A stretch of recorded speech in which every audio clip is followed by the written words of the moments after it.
സുഹൃത്തുക്കളെ, സഹോദരങ്ങളെ, അപ്പോൾ ഒരു അഭിനവ സർവജ്ഞാന പീഠം കയറിയ ഒരു മുസ്തഫ മൗലവി ഇറങ്ങിയിട്ടുണ്ട്. കുറച്ച് സത്യങ്ങളും കുറച്ച് കള്ളങ്ങളും സ്വന്തമായി കുറെ കഥകളുമൊക്കെ ഉണ്ടാക്കി, അതായത് ചുരുക്കി പറഞ്ഞാൽ വിഷം മധുരത്തിൽ മുക്കി അത് വർണ്ണക്കടലാസിൽ പൊതിഞ്ഞ് അവതരിപ്പിക്കുകയാണ്. ഖുർആന്റെ ചില ആയത്തുകളും സൂറത്തുകളും ഒക്കെ എടുത്ത് അത് കറക്റ്റിന് അർത്ഥം പറയുകയും അതിന് സ്വന്തമായ വ്യാഖ്യാനം കൊടുക്കുകയും ചെയ്യുകയാണ്. അതായത് എത്രയോ വർഷങ്ങളായി, നൂറ്റാണ്ടുകളായി, 1450 വർഷങ്ങൾക്ക് മുമ്പ് അവതരിച്ച ഖുർആന് പുതിയ ഒരു മാനം നൽകുകയാണ് നമ്മുടെ മുസ്തഫ മൗലവി. അതായത് ഈ മൗലവിമാര്, പല മൗലവിമാരും ഇവിടെ ഉണ്ട്. പണ്ടൊരു ചേകന്നൂർ മൗലവി ഉണ്ടായിരുന്നു.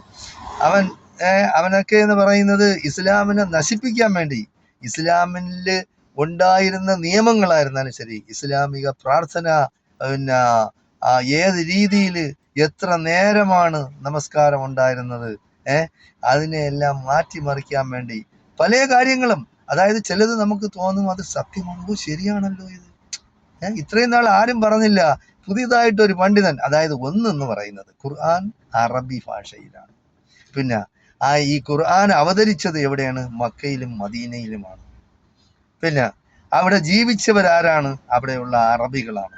അപ്പോൾ ഈ അറബിക്ക് അറിയാവുന്നതിൽ കൂടുതലായിട്ട് പുതിയ കഥ, അതായത് കേരളത്തിലെ ഏതെങ്കിലും ഒരു ഓണംകേറ മൂലയിലുള്ള ഈ മുസ്തഫ മൗലവി എന്ന് പറയുന്ന യമന്റെയൊക്കെ എന്ന് പറയുന്നത് വേറൊന്നും അല്ല, താല്പര്യം ബിസിനസ്സാണ്. അപ്പോൾ ഇപ്പോഴുള്ള ഈ അറിവിനെയും ഈ ജനങ്ങൾ മനസ്സിലാക്കി വെച്ച് പിന്തുടർന്നു പോരുന്ന പ്രാർത്ഥനാ രീതികളും ബാക്കിയുള്ളതുമെല്ലാം വിശ്വസിച്ചു പോയിരുന്ന ചരിത്രങ്ങളുമെല്ലാം അവൻ മാറ്റിമറിക്കുകയാണ് സ്വന്തമായ താല്പര്യത്തിന് വേണ്ടി. അതായത് പുതിയ ഒരു വാലി ഓഫ് നോളജ്, അറിവിന്റെ താഴ്വര. എന്താണ് അറിവിന്റെ താഴ്വര? താഴ്വരയിൽ എല്ലാം എന്ന് പറയുന്നത് ജലമുണ്ടാവുന്ന സ്ഥലങ്ങളാണ് താഴ്വര. ഏതെങ്കിലും മലയുടെ അടിവാരം. നിനക്ക് വിജ്ഞാനത്തിന്റെ താഴ്വര അല്ലെങ്കിൽ അറിവിന്റെ താഴ്വര എന്നല്ല, ഇത് അറിവുകേടിന്റെ താഴ്വരയാണ്. അതായത് നേരത്തെ ഉണ്ടായിരുന്നൊരു ചേകന്നൂർ മൗലവി, അവൻ പറഞ്ഞ എന്താണ്? ആ മൗലവി 3 നേരമാണ് നമസ്കാരം, 5 നേരമില്ല. അതാണ് ഖുർആനിൽ പറഞ്ഞിട്ടുണ്ട്. അത് ഖുർആൻ പഠിക്കാത്തതിന്റെ കുഴപ്പമാണ്.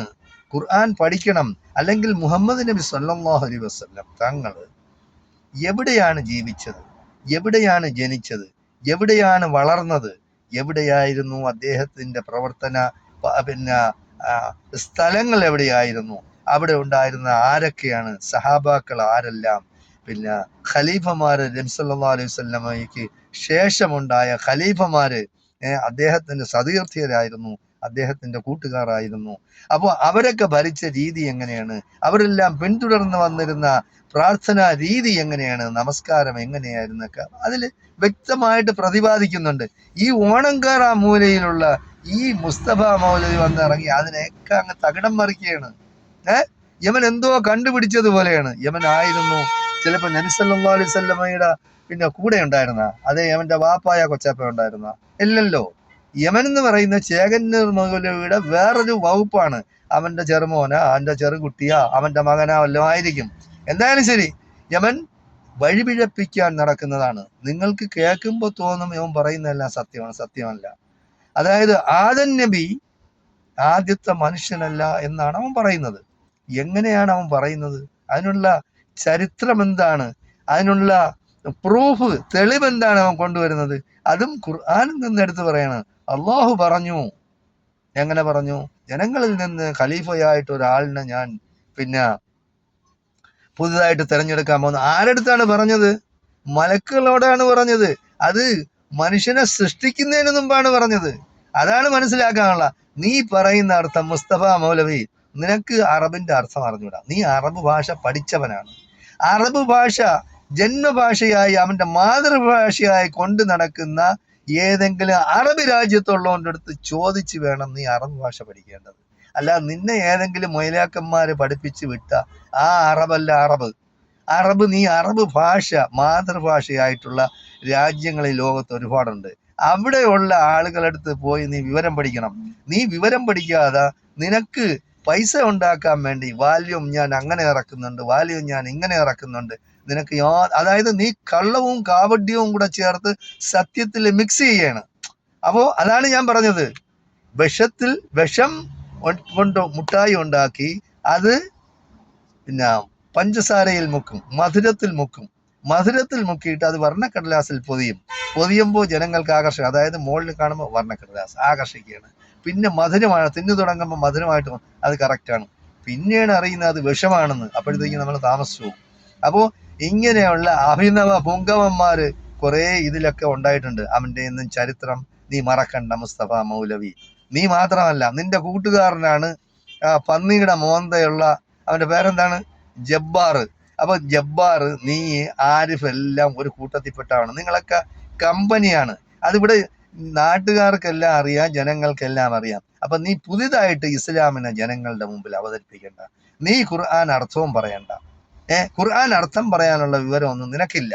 അത് ഉള്ളവർക്കുണ്ട്, അതവർ പറയുന്നുണ്ട്. നീ ഒരു താടിയും വെച്ച് തലമുടിയും നീട്ടി വളർത്തി പിന്നെ 3 സ്ഥലത്ത് പിന്നെ നെറ്റിയിൽ നമസ്കാരത്തിന്റെ അടയാളം എന്ന് പറഞ്ഞാൽ അത് കറുപ്പ് തൊട്ട് വെച്ചാലും അടയാളം വരും. അപ്പൊ നീ അതുകൊണ്ട് നീ ഈ മുസ്ലിങ്ങളെ നീ പിന്നെ ദീൻ പഠിപ്പിക്കണ്ട, നീ ഖുർആൻ പഠിപ്പിക്കണ്ട, ഹദീസ് നീ എന്താണെന്ന് നീ അറിഞ്ഞ് പിന്നെ നീ സ്വയം പഠിച്ച് അത് പ്രവർത്തിക്കുക. എന്നിട്ട് ജനങ്ങൾക്ക് തോന്നണം നീ നേരായ മാർഗത്തിലാണെന്ന്. അപ്പോ മാത്രമേ നിന്റെ കാര്യങ്ങൾ ആളുകൾക്ക് പിന്നെ സ്വീകരിക്കാൻ കഴിയുള്ളൂ. അപ്പൊ അതുകൊണ്ട് നീ പല സ്ഥലത്തും പറയുന്നുണ്ട്, ഞാനിത് ജനങ്ങളുടെ മുമ്പിൽ അവതരിപ്പിച്ചല്ലോ, ഇവിടെ ഒരുപാട് പണ്ഡിതന്മാരുണ്ടല്ലോ, എനിക്ക് അവരെന്തും മറുപടി തരാത്തതെന്ന്. നിനക്ക് മറുപടി അർഹിക്കുന്നില്ല. നിന്നെ പോലുള്ള ചെറ്റകൾ ഒരുപാട് ഉണ്ടായിട്ടുണ്ട്. ചേകന്നൂർ പോലെ വിവരമില്ലാത്തവനായിരുന്ന, അവന് വിവരം ഉണ്ടായിരുന്നു, പക്ഷെ അവനെ കണ്ടില്ലേ, അവൻ ഈ ഭൂമിയിൽ ഇല്ലാതായിപ്പോയി. CBIയും അവരും ഇവരും ഒക്കെ വന്ന് അന്വേഷിച്ച് ഭൂമി എത്ര കിളക്കി മറിച്ച്, എന്നിട്ട് അവന്റെ ജഡം പോലും കിട്ടിയിട്ടില്ല. അപ്പോ അങ്ങനെ നീ മനസ്സിലാക്കാനുള്ളത്, നീ പുതിയ രീതിയും ഇസ്ലാമിന് പുതിയതായ നിയമങ്ങളും നിയമ സംഹിതങ്ങളും ഒന്നും കൊണ്ടുവരണ്ട. അള്ളാഹു പറഞ്ഞത് തന്നെയാണ്. അതിന് ഈ പുതിയ വ്യാഖ്യാനങ്ങൾ നീ കൊടുക്കണ്ട. അത് പണ്ഡിതന്മാര് ഇവിടെ പല ഇമാമിയങ്ങളും ഉണ്ടായിട്ടുണ്ട്.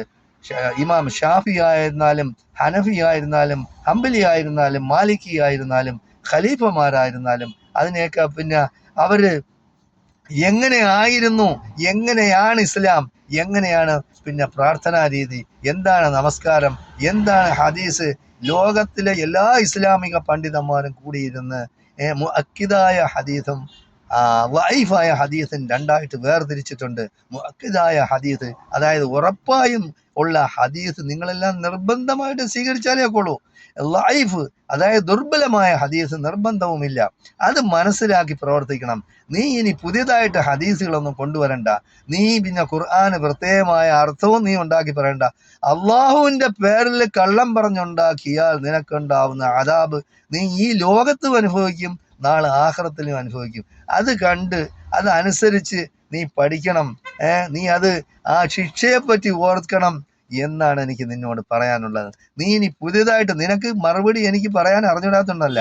നീ പറഞ്ഞ അതേ ഖുർആൻ പിന്നെ സൂറത്തുൽ ബഖറ എടുത്തു വെച്ചിട്ട് എനിക്ക് നിന്നോട് മറുപടി പറയാൻ അറിയാം, പക്ഷെ നീ അതിന് മറുപടി അർഹിക്കുന്നില്ല. കാരണം നീ അഭിനയിക്കുകയാണ്. അതായത് ഇങ്ങനെയാണ് അതിന്റെ അർത്ഥം, അള്ളാഹു പറഞ്ഞതിന്റെ അർത്ഥം നീ വിവക്ഷിക്കുന്നത്. 1450 വർഷങ്ങൾക്ക് മുമ്പ് നബി സല്ലല്ലാഹു അലൈഹി വസല്ലമയ്ക്ക് കൊടുത്ത ആ അറിവ് നീ ഇനി പുതിയതായിട്ട് ഉണ്ടാക്കിയെടുക്കേ, പുതിയതായിട്ടുള്ള അർത്ഥം പറയേ. അപ്പൊ അതുകൊണ്ട് നീ അതിനൊന്നും മെനക്കെടണ്ട. നീ ഈ ഇഹലോകത്ത് ഈ ദുനിയാവിലെ എന്തെങ്കിലും പിന്നെ സൗകര്യങ്ങൾക്ക് വേണ്ടി പിന്നെ പണം ഉണ്ടാക്കാൻ വേണ്ടി നീ നിന്റെ പ്രത്യേകമായ ഗ്രന്ഥങ്ങളും അതും ഇതും ഉണ്ടാക്കി ഉടായ്പകൾ ഉണ്ടാക്കി ജനങ്ങളെ നേർവഴിയിൽ ജീവിക്കുന്നവരെ നീ വിഴപ്പിക്കാൻ നോക്കിയാൽ നിനക്ക് അതിനുള്ള ശിക്ഷയും കിട്ടും. നീ സ്വയം കുഴി തോണ്ടുന്നു, നീ ആളുകളെ കുഴി തോണ്ടിക്കുന്നു. അതിന് നീ പോകരുതെന്നാണ് നിന്റെ മൗലവി, നിന്റെ സ്നേഹിതൻ ജബ്ബാറിന്റെ അടുത്ത് നീ ചോദിച്ച് മനസ്സിലാക്കണം. കാര്യം ജബ്ബാർ നിരീശ്വരവാദിയാണ്, നീ നിരീശ്വരവാദിയല്ല. അതാണ്. അപ്പോ നീ ജബ്ബാറിന് ബുക്ക് കൊടുക്കുന്നു, ജബ്ബാർ നിന്നെ കാണാൻ വരുന്നു, നിങ്ങൾ സഹോദര ഇത് ചെയ്യുന്നു, ലിയാഖത്തലി വരുന്നു, ഇവനെല്ലാം പുതിയ ഇസ്ലാമിന്റെ ആൾക്കാരാണ്. അപ്പൊ പുതിയ ഇസ്ലാം നമുക്ക് വേണ്ട. ഇസ്ലാമിന്റെ നിയമം തന്നെയാണ്. അത് ഇവിടെ ലോകത്ത് ഒരു ശക്തിക്കും ഒരു മനുഷ്യർക്കും ഒരു സമുദായത്തിനും അത് മാറ്റിമറിക്കാൻ കഴിയില്ല എന്ന് നീ മനസ്സിലാക്കണമെന്നാണ് എനിക്ക് പറയാനുള്ളത്. ബാക്കി ഇനിയും നിനക്ക് വേണ്ടി ഞാൻ സംസാരിക്കുന്നുണ്ട്. അതുവരെ മുഅ്മിനീങ്ങളായ മുസ്ലിങ്ങൾ യാതൊരു കാരണവശാലും യമന്റെ ഈ വലയിൽ വീഴരുതെന്നാണ് എനിക്ക് പറയാനുള്ളത്. അസ്സലാമു അലൈക്കും വറഹ്മത്തുള്ളാഹി തആല വബറകാതുഹു.